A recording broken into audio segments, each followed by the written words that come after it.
the malai or the milk peda.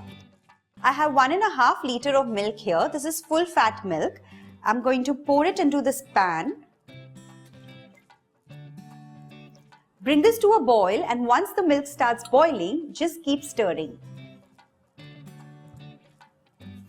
The milk has started to boil, and at this point I'm going to start stirring. You have to take care that the milk doesn't overflow and doesn't stick to the pan, because once it starts thickening, it's going to start sticking to the pan. You have to keep stirring and cook this milk till it reduces to at least 3/4 quantity. While boiling the milk, make sure you keep the heat on low, because otherwise you won't be able to handle it.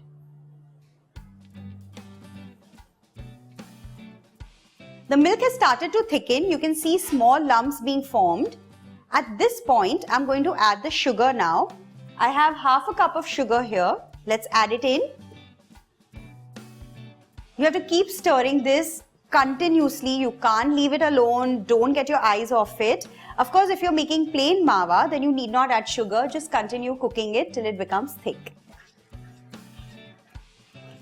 The milk is further reduced, and you can see that it's become nice and thick. At this point, I'm also going to add 1/2 cup of malai. If you have it, you can add some. This helps in keeping the pedas nice and soft.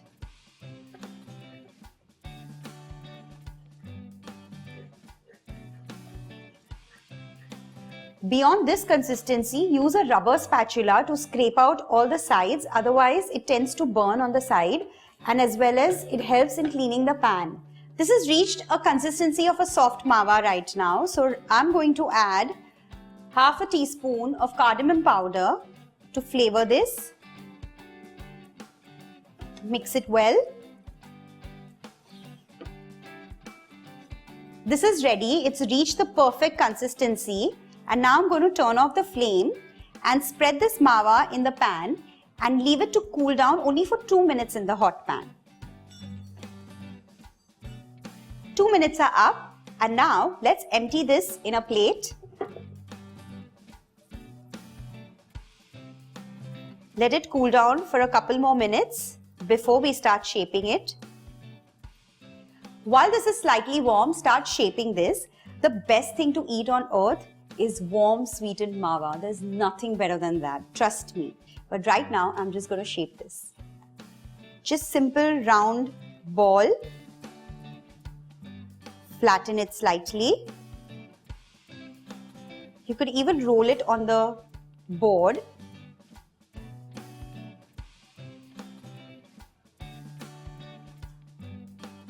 And then garnish it with 1/2 pistachio. If you feel, there are too many granules in your mawa, what you can do is, it's a cheat basically, just grind it in a blender for just a minute, and that's it. So it'll just smoothen out the mawa and it'll be easier to make the pedas, and there won't be any cracks.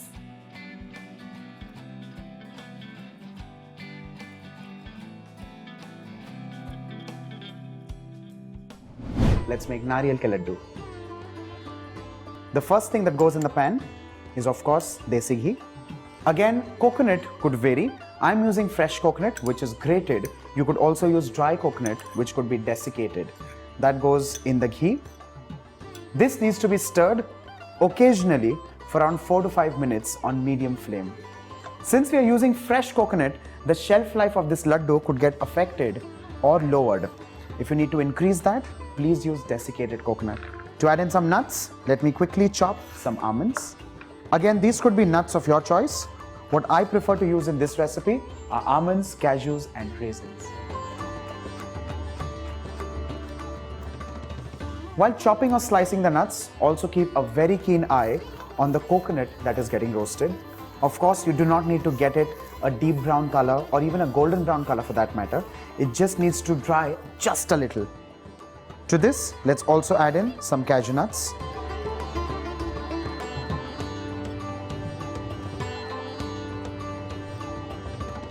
Let's add this straight into the coconut that's getting roasted and give this a light mix. Once the coconut gets cooked for roughly around 2 to 3 minutes, I'll add in grated mawa or khoya. You could also choose to crumble it the way I'm doing. And with this, I'm adding in condensed milk. Well, this is the ingredient that makes it instant or rather quick, because otherwise you need to end up making a sugar syrup or a jaggery syrup, which could be a little technically challenging. Let's give this all a good mix.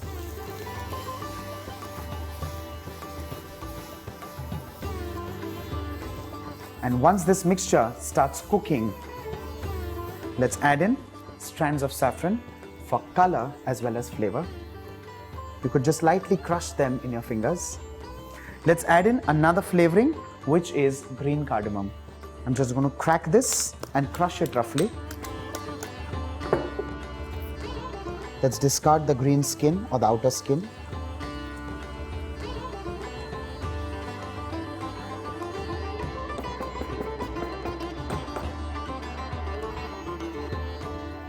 While I personally like the flavor of green cardamom, you could also choose to add in nutmeg.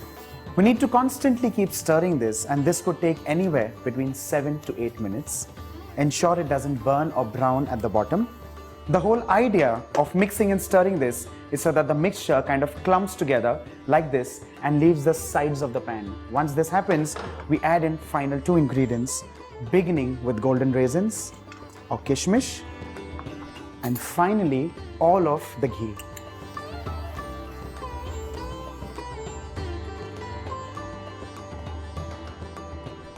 We need to transfer this into another bowl or container and allow this to cool down to room temperature. The laddu mixture has cooled down completely. Let's take spoonfuls of this mixture and roll these into laddus.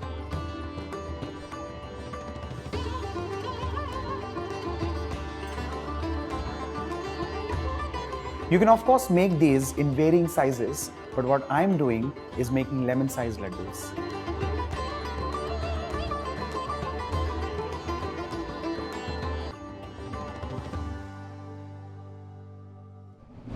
I'm going to be making a burfi made with dry fruits that tastes heavenly.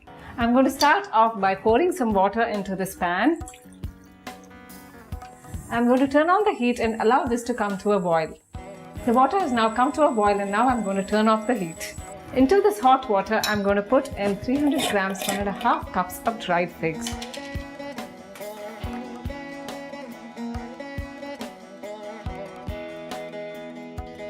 The figs need to stay in the water for about 5 to 6 minutes, and while they rest, I'm going to prep my remaining ingredients. This is about 125 grams or half a cup of packed dates, and now I'm going to put this into my blender and grind these dates into a fine paste.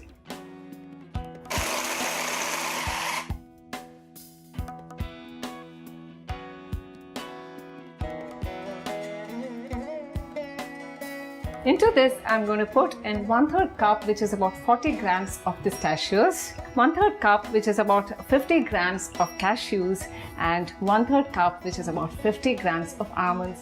And I'm going to chop them all up into fine pieces.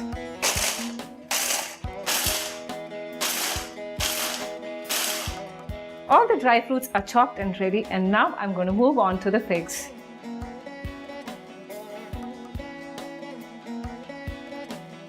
The figs need to cool down a bit, and then you need to grind them to a fine puree.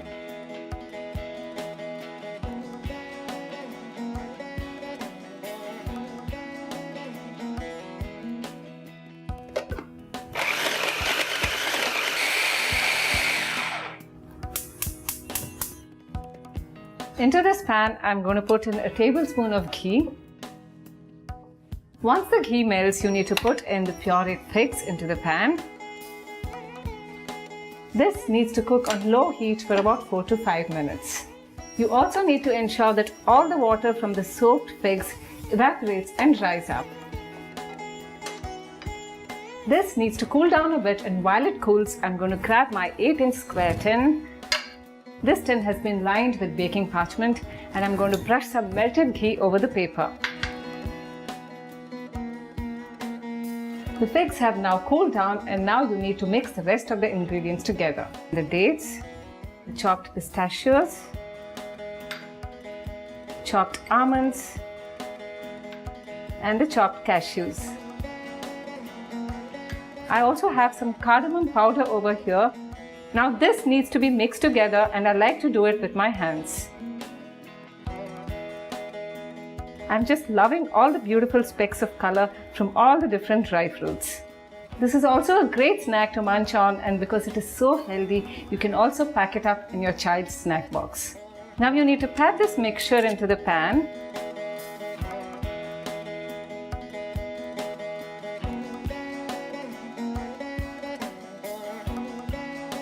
This needs to chill in the refrigerator for about 10 minutes, and then it will be ready to cut into squares or diamonds. This has been in my refrigerator for about 10 minutes, and now I'm going to cut them into pieces.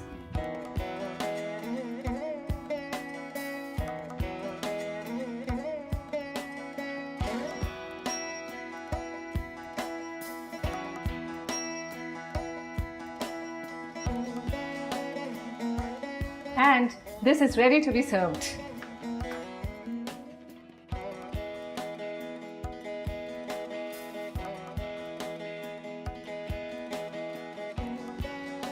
It happens to be a guilt-free indulgence with some pure flavors.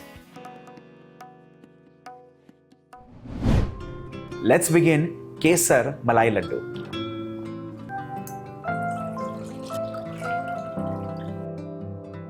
Once the milk boils for 2 to 3 minutes on high flame, the next step is to curdle or split the milk.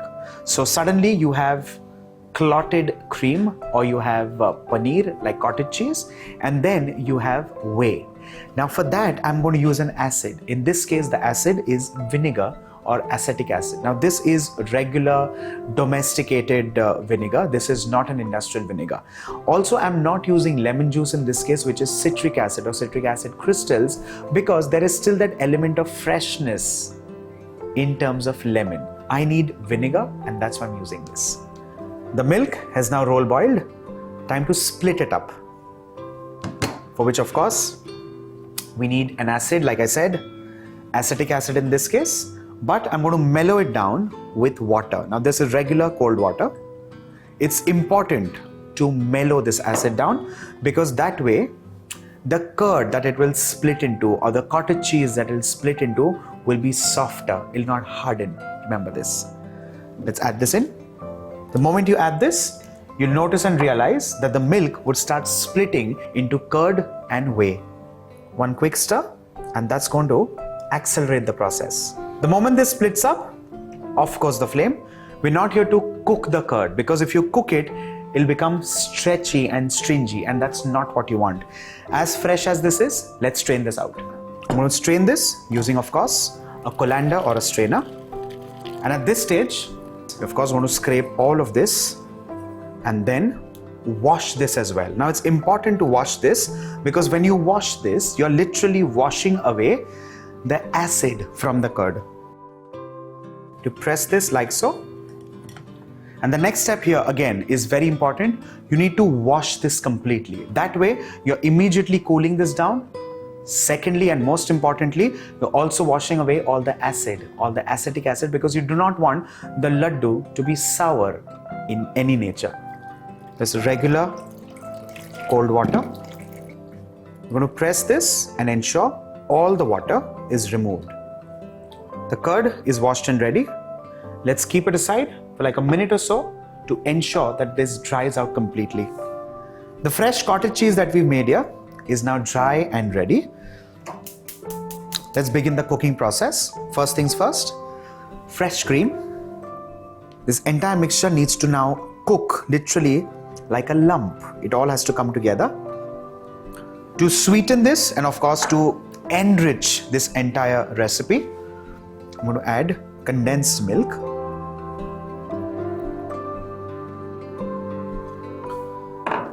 Allow this to cook precisely for 30 seconds. It just has to warm up and mix together.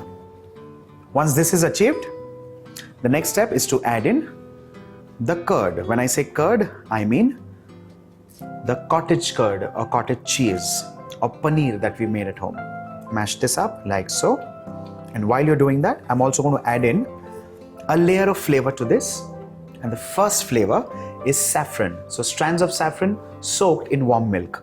They're like a tablespoon of milk. Let's mix all this well and ensure that while we are mixing, we're also mashing the paneer like so. And to keep mixing, scraping continuously, the whole idea here is to ensure that this literally becomes like a clump, like a sweet clump of milk. With this, our mixture is done and ready. Time to bring it all together like so. And this is the stage where you now know that the mixture is ready to cool down. Now, here's another tip for all of you. To cool this mixture down, it's important to transfer this either in a bowl or a plate. That way, the process gets accelerated, 1, and 2, the bottom of the mixture does not burn. Spread this mixture like so, the walls of the bowl, and allow this to come down to room temperature.